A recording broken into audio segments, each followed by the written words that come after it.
Kylie, and today I'm going to do a quick tutorial and show you how to do the crab stitch border.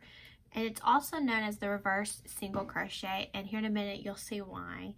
It is got this neat kind of looped kind of circular like pattern to it.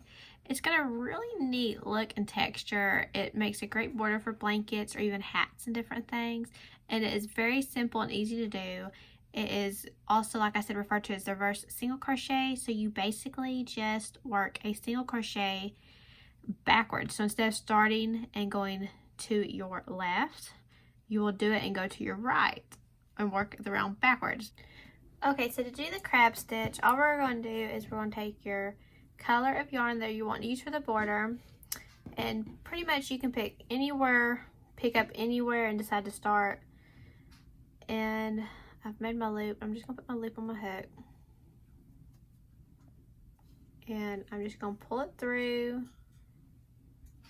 and slip stitch and then make a chain 1. So then all you're going to do is you're going to start in the stitch. Instead of going like normally you would work single crochet going to the left, and we go this way.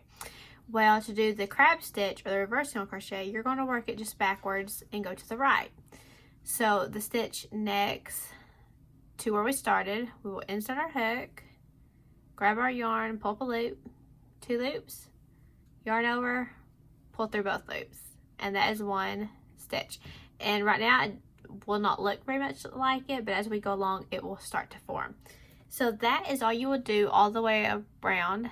The next stitch, insert your hook, pull up a loop, pull through, and we will just keep repeating that all the way across. And just remember to be loose. Don't be real tight with your yarn. Just be very loose. So you're just working single crochet like backwards, which is a reverse single crochet. And we will see as I do a few more how it will start to look.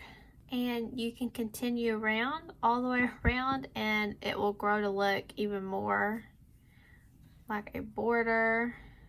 It's a very simple and easy border for blankets or even hats. Just the main thing is just be real loose with it, don't be tight. And that is all there is to doing the crab stitch. And when you get back around and go all the way around, just slip stitch into that chain stitch at the beginning.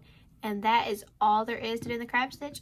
I hope y'all enjoyed this tutorial. Be sure and click subscribe and to check out my blog for free crochet patterns and other stitch tutorials. Happy crocheting!